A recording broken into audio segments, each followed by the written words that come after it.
Discover the world के मुअज़्ज़ज़ साथियों, अस्सलाम वालेकुम। नाज़रीन इकराम, चावल अल्लाह ताला की वो नेमत है जिसको दुनिया भर में न सिर्फ खुशदिली से खाया जाता है बल्कि बाज़ ममालिक जिनमें बांग्लादेश भी शामिल है, इनकी खुराक का तो दारोमदार ही ये कुदरती फसल है। लेकिन हाल ही में होने वाले इस इंकिशाफ ने दुनिया भर के इंसानों को लर्जा कर रख दिया है कि अब बाज़ ममालिक प्लास्टिक के चावल बनाकर दुनिया के दीगर ममालिक को दरामद कर रहे हैं, जो कि जाहिर है इंसानी सेहत के लिए ज़हर कातिल साबित हो सकते हैं। इसी ख्याल के पेश नज़र हम आज की इस वीडियो में इस इंसानियत सो जुल्म को अपना मौज़ू सुखन बनाने की कोशिश करेंगे, जो कि 21वीं सदी के मौत के सुदागरों ने शुरू कर रखा है। मौजूद ख़वातीन और हज़रात, हाल ही में सोशल मीडिया पर एक वीडियो वायरल हुई जिसमें यह दिखाया गया कि वियतनाम में कुछ ऐसी फैक्ट्रियां मौजूद हैं जो प्लास्टिक से चावल तैयार करके मार्केट में फ़रोख्त करते हुए कत्ले इंसानी का सबब बन रही हैं।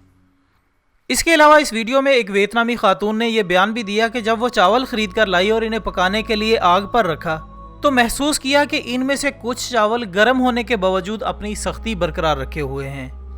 जिस पर इसने सोचा कि शायद इन चावलों की क्वालिटी ख़राब हो। इसने मज़ीद चावल लाकर जब उबालने की कोशिश की तो इसने सख्त रहने वाले चावलों को अपने हाथ से मसलते हुए जब इसकी हकीकत जानने की कोशिश की तो वो ये देखकर हैरान रह गई कि वो कोई कुदरती चावल नहीं थे।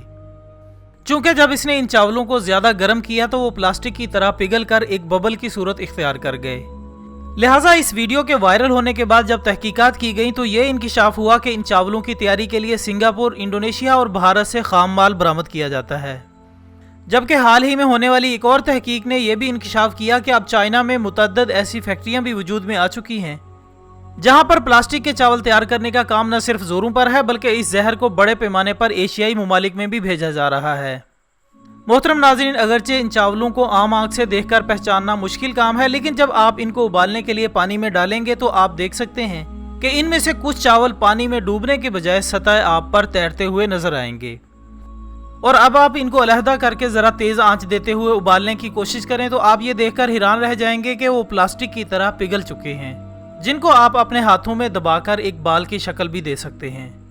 जिसके बाद अब ये फैसला लेबॉर्ट्री ही कर सकेगी कि इस बाल में प्लास्टिक के अलावा और कौन कौन से केमिकल्स का इस्तेमाल करके इनको चावलों की शक्ल दी गई है। नाज़रीन इकराम, इसके अलावा अगर आप इस बाल को जलाने की कोशिश करें तो आपको महसूस होगा कि इसमें से किसी मीठे आलू के जलने की बू आ रही है। जबकि हालिया तहकीक के मुताबिक चाइना में मौजूद इन जाली चावलों की फैक्ट्रियों में ये दिखाने की कोशिश भी की गई है कि किस तरह वहां पर वर्कर्स प्लास्टिक की शीट्स को एक मशीन में डालकर ढालने के मराहिल से गुजारकर इनको चावलों की शक्ल देते हैं, और ये प्लास्टिक जब पिघलकर एक मोटे रस्से की सूरत इख्तियार कर लेता है तो इसके बाद इसको ज़रूरत के मुताबिक काटते हुए एक दूसरी मशीन में मुंतकिल कर दिया जाता है, जिसके अंदर छोटे छोटे सांचे बने होते हैं जो इस प्लास्टिक को चावलों की सूरत देकर बाहर निकाल देते हैं। जिसके बाद इस जाली प्रोडक्ट को असली चावलों में मिक्स कर दिया जाता है ताकि असल और नकल में पहचान करना अगर नामुमकिन नहीं तो कम अज़ कम मुश्किल तरीन हो सके। नाज़रीन मोहतरम, इस सिलसिले में जब माहिरीन से रब्ता किया गया तो उन्होंने बताया कि ये चावल अगरचे देखने में बिल्कुल असली मालूम होते हैं, लेकिन अगर कोई शख्स इसकी एक प्लेट खा ले तो इसका मतलब है कि इसने एक पॉलीथीन बैग के बराबर प्लास्टिक अपने मैदे में उतार लिया है, जिसका ना सिर्फ हजम होना नामुमकिन है बल्कि ये आपके हार्मोन्स को मुतासिर करने के अलावा पेट के कई दीगर अमराज का सबब भी बन सकता है। नाज़रीन, अब ये ज़रूरी हो चुका है कि आप चावल उबालने या खाने से कबल ये यकीन ज़रूर कर लें कि क्या आप कुदरती खुराक से लुत्फ़अंदोज़ हो रहे हैं या मौत के सुदागरों के बनाए हुए वो चावल आपके मैदे में जा रहे हैं जो कि प्लास्टिक से तैयार किए गए हैं। और आखिर में दुआ है कि अल्लाह ताला हम सबको अपने हिफ्ज़ व अमान में रखे और तमाम मफाद से महफूज रखे। आमीन सुम्मा आमीन। वीडियो पसंद आने की सूरत में इसे लाइक करें और इस मालूमात को दूसरे लोगों तक पहुंचाने के लिए इसको ज़्यादा से ज़्यादा फेसबुक और व्हाट्सएप पर शेयर करें। कल इंशाल्लाह दोबारा हाजिर होंगे एक और मालूमाती वीडियो के साथ। तब तक के लिए इजाज़त दीजिएगा। तब तक के लिए मोहम्मद इलियास को दीजिएगा इजाज़त। अपना दोस्तों, रिश्तेदारों और गिरदनवाह के तमाम लोगों का बहुत ख्याल रखिएगा। अल्लाह हाफिज़।